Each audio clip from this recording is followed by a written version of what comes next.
नमस्कार। आज का दिन आपके लिए शुभ हो, मंगलमय हो।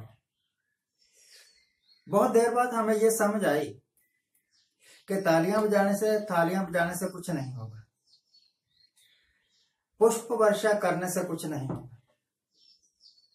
उसके वास्ते चाहिए दवाइयां, हॉस्पिटल, वैक्सीनेशन, सारे साइंटिफिक मेथड। अगर हमने बीमारी के साथ लड़ना है तो जब तक ये बात समझ में आई तब तक पूरे देश में कोविड की महामारी फैल चुकी थी।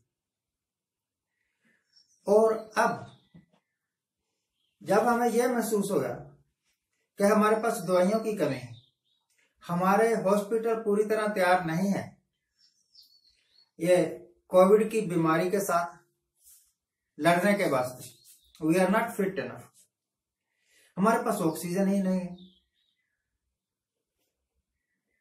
तब तक हम इन चीजों पर ध्यान ही नहीं दे रहे। हम ध्यान दे रहे थे इलेक्शन जीतने में, हम ध्यान दे रहे थे रैलियां करने में, हम ध्यान दे रहे थे मन की बातें करने में, हम ध्यान दे रहे थे भाषण देने में। अगर इन बेसिक चीजों पर ध्यान दिया गया होता कि वैक्सीनेशन करने हैं, हॉस्पिटल बहुत बढ़िया बनाने हैं, हर प्रकार की सुविधा हॉस्पिटल्स में देनी है, अगर इन पर ध्यान दिया गया होता तो आज जितनी दुर्गति हो रही है उतनी दुर्गति नहीं होती। ये हमारे हिंदुस्तान के प्राइम मिनिस्टर सुल्तान आजम कहना चाहिए इनको। अभी कुछ दिन पहले ही क्लेम कर रहे थे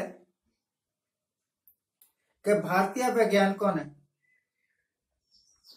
वैक्सीनेशन खोज कर ली, 2 वैक्सीनेशन, अलग अलग किस्म की 2 वैक्सीनेशन बना ली। ये कर रहे थे, अपने बढ़ाई, अपनी पीठ थप पा रहे थे। परंतु आज पता लगा मुझे कि इन्होंने नहीं बनाई कोई वैक्सीनेशन, इनकी इजाद नहीं थी। सीरम इंस्टीट्यूट ने अमेरिका की फाइजर कंपनी के साथ मिलके या किसी के साथ भी मिलके, बाहर विदेशी कारपोरेशन कोलैबोरेशन के साथ किया इन्होंने, और एक वैक्सीनेशन डेवलप कर ली। सरकार ने सैकड़ों करोड़ रुपए, अभी अभी जो नई किस्त दी है वो 1700 करोड़ रुपए की है, सीरम इंस्टीट्यूट को दी है एडवांस में कि आप हमें वैक्सीनेशन दो बना के। परंतु जो हिंदुस्तान में सीरम इंस्टीट्यूट का जो हेड है, मालिक होगा पूना वाला, वो गवर्नमेंट के साथ नाराज हो गया और इंग्लैंड भाग गया। अब सरकार को डर लग रहा है कि वो इंग्लैंड से वापस भी आएगा कि नहीं आएगा।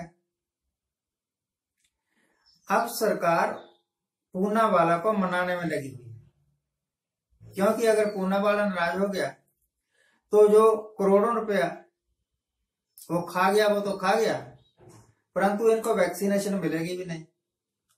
और क्योंकि उसकी कोलैबोरेशन अमेरिका की कंपनी के साथ है और अमेरिका की कंपनी उनको रॉ मटेरियल देता है, तब हिंदुस्तान में ये टीका बन रहा है, वो सारा कुछ बंद हो जाएगा। अगर ये सारा कुछ बंद हो जाए तो हिंदुस्तान की हालत पतली हो जाएगी।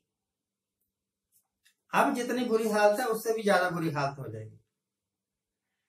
हालांकि ये कहते हैं कि 18 से ऊपर जितने भी लोग हैं उनको इंजेक्शन दिया जाएगा, मुफ्त में इंजेक्शन दिया जाएगा वैक्सीनेशन का, परंतु कहां से दोगे, कैसे दोगे, जबकि अवेलेबिलिटी ही नहीं है। जिन लोगों ने आपको इंजेक्शन सप्लाई करने हैं वो तो अब इस हालत में है कि सरकार को ब्लैकमेल कर रहे हैं।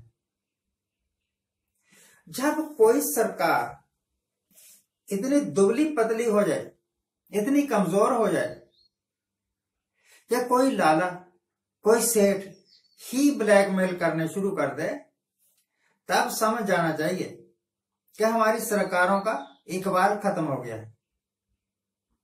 अगर इकबाल खत्म नहीं हो गया सरकारों का, तो क्या वजह है कि पूनावाला के नाराज होने के कारण हमारे विदेश मंत्री को इंग्लैंड में जाके उसको मनाना पड़ा। अभी मानना भी नहीं। अब अगर ये खराब कर रहे हैं कोई बात नहीं, पूरे सीरम इंस्टीट्यूट को नेशनलाइज कर लो, गवर्नमेंट अंडरटेक कर ले, तो इस लाले की औकात क्या रह जाएगी। परंतु आज की जो गवर्नमेंट है वो इंदिरा गांधी वाली गवर्नमेंट नहीं है जिसने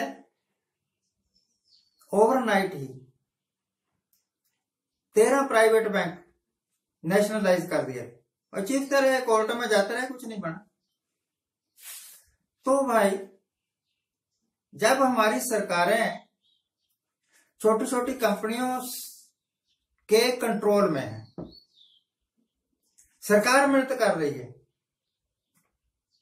तो हम सरकार से क्या उम्मीद करेंगे कि सरकार पब्लिक को क्या दे पा रही है। जब राहुल गांधी कहा करता था ना कि ये जो बीजेपी की सरकार है ये 2-3 सेठों के वास्ते कार्य कर रही है, उस वक्त में हम विश्वास नहीं करते थे। हम सोचते थे कि राहुल गांधी वैसे ही बकवास करता रहता है, इसको पता कुछ है नहीं। परंतु अब सामने जो कड़वी सच्चाई आई है आधार पूनावाला की, उससे ये जाहिर हो गया कि मोदी एक बेहद कमजोर आदमी है और पूनावाला जैसे, अदानी जैसे, अंबानी जैसे सेठ इसको जैसे चाहते हैं न चाहते हैं। देश तो इस मुसीबत से निकल जाएगा किसी ना किसी तरीके से, थोड़ा नुकसान होगा पर निकल जाएगा। परंतु एक सबक सिखा गई है मुसीबत कि गप्पे मारने वालों के ऊपर विश्वास नहीं करना चाहिए। ये पानी पी पी के कोसा करते थे कि जवाहरलाल नेहरू के कारण देश ने तरक्की नहीं की, इंदिरा गांधी के कारण देश ने तरक्की नहीं की, कांग्रेस पार्टी के कारण देश ने तरक्की नहीं की। अगर ये लोग ना होते जिनको अभी मैं नाम लेके हटा हूं, तो मुझे लगता है कि अब भी हिंदुस्तान पत्थर युग में जी रहा होता। बीजेपी वाले, आरएसएस वाले सिर्फ गप्पे मार सकते हैं, सिर्फ बातों में देशभक्ति दिखा सकते हैं। देशभक्ति कैसे की जाती है इनको पता ही नहीं।